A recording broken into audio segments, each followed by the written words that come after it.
Hello again, third grade. You know, I've said it before and I'll say it again. I love reading with friends and family. It makes a book a lot more enjoyable when you can share what you think about it and what your reactions to it are. So I thought it'd be fun if I brought in a couple of my friends today to help me do this read aloud. We're going to be reading Stone Soup, which is another folk tale. I can't wait to see what they think of it. So let's go ahead and bring them in. Hi, Miss Sandoval. Hi, Miss Hubbard. Hi, Miss Binder. Thanks for joining us for this read aloud. Thanks So, for having us. okay, so I already told the kids that we are reading Stone Soup, which is one of my favorite stories. And I remember reading this book with my family when I was little, and it would always make me so hungry. So I'm excited to share it with you. I know Miss Hubbard's read it before. Miss Sandoval, I don't think has read it, but she likes soup. So I think she's really going to like it. I like soup. Yes. I like noodles. So this is Stone Soup. Well, on the bottom it says by Anne McGovern, pictures by Winslow Penny Pills. Yeah. and there is a dedication. It says for Christopher Lane, for Trot who could eat anything and did. Young man was walking. He walked and he walked. He walked all night and he walked all day. He was tired and he was hungry. He does look tired and hungry, doesn't he?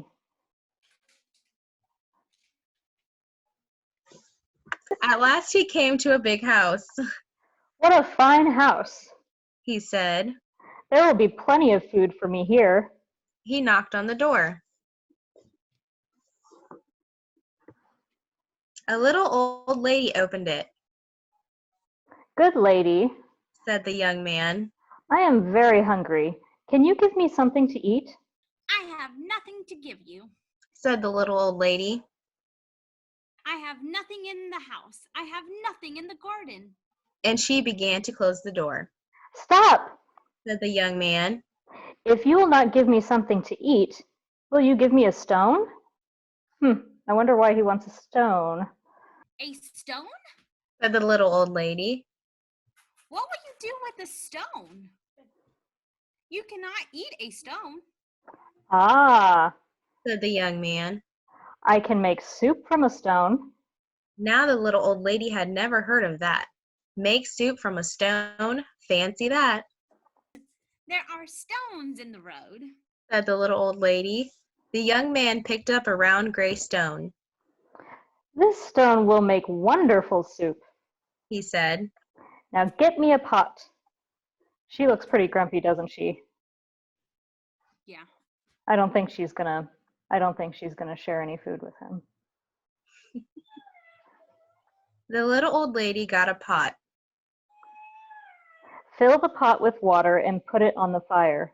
The young man said. The little old lady did as she was told, and soon the water was bubbling in the pot.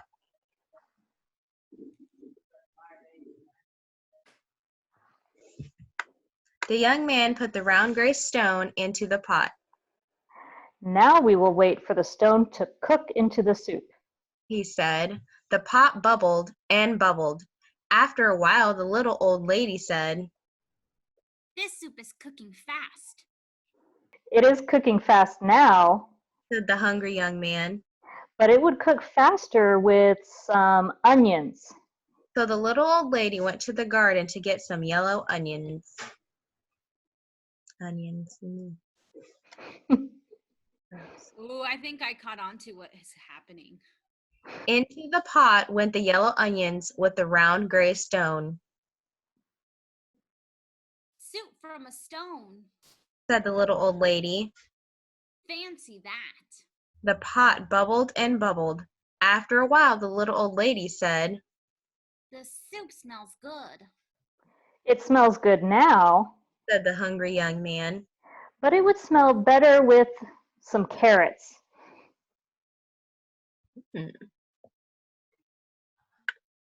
So the little old lady went out to the garden and pulled up all the carrots she could carry.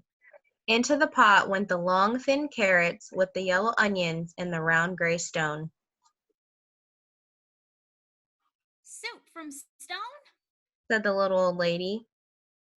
Fancy that. The pot bubbled and bubbled. After a while, the little old lady said, This soup tastes good. It tastes good now, said the hungry young man. but it would taste better with beef bones. So the little old lady went to get some juicy beef bones. Into the pot went the juicy beef bones and the long thin carrots and the yellow onions and the brown gray stone, Soup from a stone. said the little old lady. Fancy that. The pot bubbled and bubbled.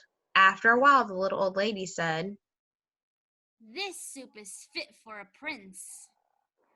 It is fit for a prince now, said the hungry young man.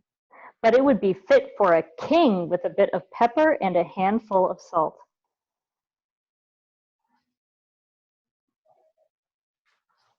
So the little old lady got the pepper and the salt. Into the pot went the bit of pepper and the handful of salt with the juicy beef bones and the long thin carrots and the yellow onions and the round gray stone, Soup from a stone. said the little old lady. Fancy that. The pot bubbled and bubbled. After a while, the little old lady said,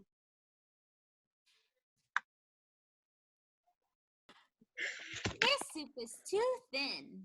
It is too thin now, said the hungry young man. but it would be nice and thick with some butter and barley. So the little old lady went to get butter and barley. Into the pot went the butter and barley with the bit of pepper and the handful of salt, and the juicy beef bones and the long thin carrots, and the yellow onions and the round gray stone.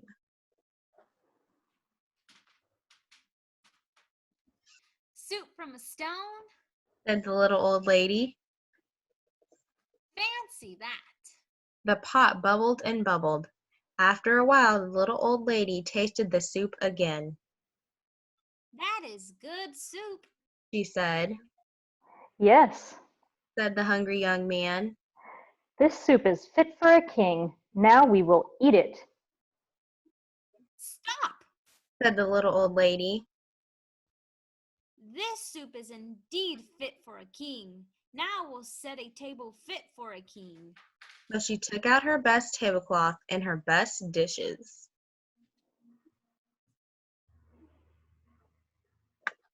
Then the little old lady and the hungry young man ate all the soup made with the butter and barley and the bit of pepper and the handful of salt and the juicy beef bones and the long thin carrots and the yellow onions and the round gray stone.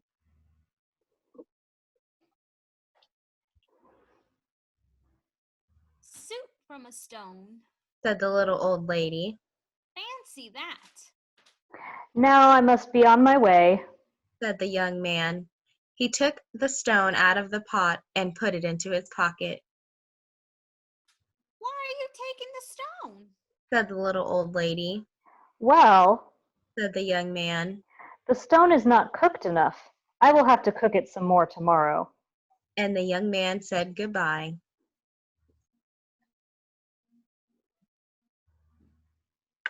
He walked on down the road. He walked and he walked.